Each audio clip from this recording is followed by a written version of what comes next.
Hello friend, welcome to study with RJ.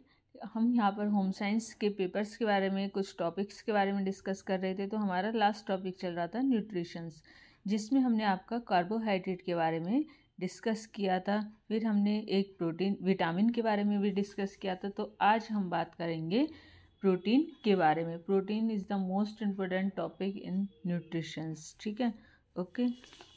अब protein क्या है? प्रोटीन शब्द का सर्वप्रथम प्रयोग जयवर्जीनियस ने किया था। प्रोटीन में कार्बन, हाइड्रोजन, ऑक्सीजन के साथ साथ आयोडीन, आयरन तथा सल्फर जैसे सूक्ष्म तत्व उपस्थित होते हैं। प्रोटीन की इकाई अमीनो एसिड कहलाती है। लगभग 20 अमीनो एसिड की श्रृंखला प्रोटीन का निर्माण करती है।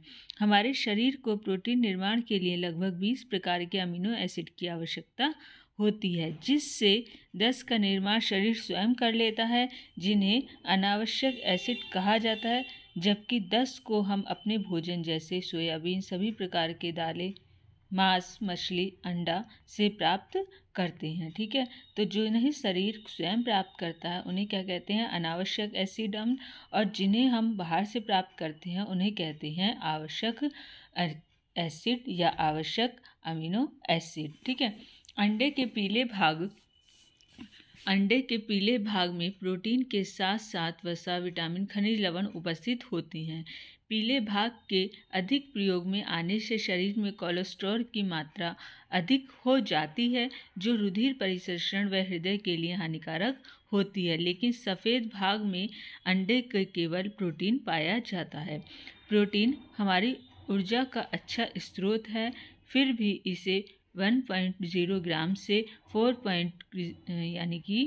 कैलोरी ऊर्जा प्राप्त होती है। यानी कि प्रोटीन के 1.1 ग्राम से हमारे 4 कैलोरी ऊर्जा प्राप्त हमें होती है। एक स्वस्थ मनुष्य को प्रतिदिन 60 से 70 ग्राम प्रोटीन की आवश्यकता होती है, जबकि किशोर अवस्था के दौरान जिस समय शरीर की तेज़ी से विकास हो रहा होता है, यह आवश्यकता प्रतिदिन लगभग 90 से 100 ग्राम होती है। इट मीन्स कहते हैं ना कि किशोर अवस्था में जो किशोर होता है उसके अंतर्गत बहुत सारे बदलाव आते हैं। उसकी पर्सनैलिटी में बदलाव आता है, उसके रहन सहन, हाव भाव, तो उन चीज़ों के बदलाव जो हमारा कंटिन्यू रहे, बच्चे में बदलाव समय पर होता रहे, उसमें चेंजेस आते रहें या उसका विकास समय पर चलता रहे, तो इसीलिए हमें एक्स्ट्रा प्रोटीन की आवश्यकता होती है। तो हमारी 60 से 70 से क्या हो जाती है? वो बढ़ जाती है। कितनी हो जाती है? 90 से 100 ग्राम प्रोटीन की आवश्यकता होती है।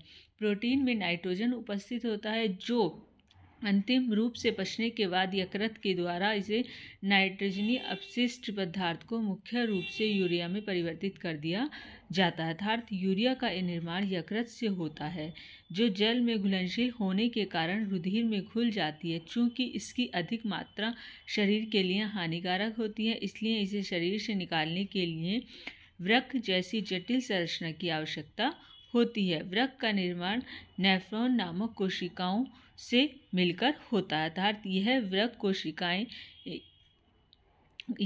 कोशिकाओं की इकाई है। यह छानने वाली कोशिकाएं होती हैं, जो जल में घुलनशील न होने के कारण जोड़ों में संचित होने लगती हैं। ठीक है, और जिससे व्यक्ति एथराइटिस यानी कि गठिया भाव वाला होता है ना, कि गठिया भाव वाला जो रोग हो जाता है वो इसी कारण होता है, जिससे व्यक्ति एथराइटिस यानी कि गठिया का शिकार हो जाता है।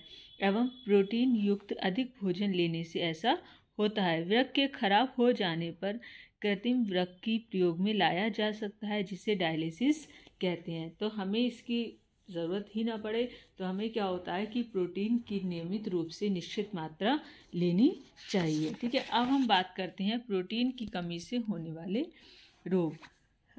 ठीक है, प्रोटीन की कमी से क्वाशियोर मस्तिष्क रोग होते हैं।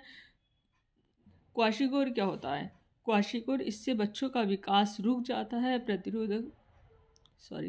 प्रतिरोधक क्षमता कम हो जाती है और बालों का रंग हल्का हो जाता है और पेट बाहर की ओर निकल जाता है। मस्तिष्क में क्या होता है? इससे सबसे अधिक प्रभाव हड्डियों पर पड़ता है। कंधे की हड्डियां भीतर की ओर धंस जाती हैं, सीना पिंजरे का आकार ले लेता है। ठीक है, प्रोटीन के कार्य। प्रोटीन का मुख्य कार्य नए ऊतकों का निर्माण करना है, शरीर की वृद्धि व विकास में सहायता करना है, टूटे फूटे भागों की मरम्मत करना है।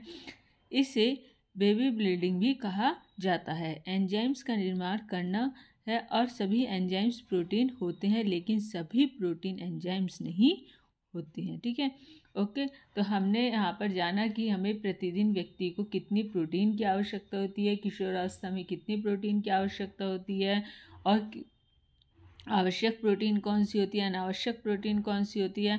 अनावश्यक प्रोटीन ऐसी होती है जो शरीर हमारा खुद ही प्राप्त कर लेता है। अनावश्यक प्रोटीन कैसी होती है, जो हम अपने खान पान में बदलाव करके, जैसे ज़्यादा प्रोटीन युक्त वाले आहार प्राप्त करके उन्हें प्राप्त करते हैं, वो होती है हमारी आवश्यक प्रोटीन। ठीक है, ओके। और इससे कौन कौन से रोग होते हैं, क्वाशिकोर और मरासमस। ठीक, अब प्रोटीन का कार्य क्या है, नए ऊतकों का निर्माण करना, शरीर की वृद्धि व विकास में सहायता करना। Okay, thank you student.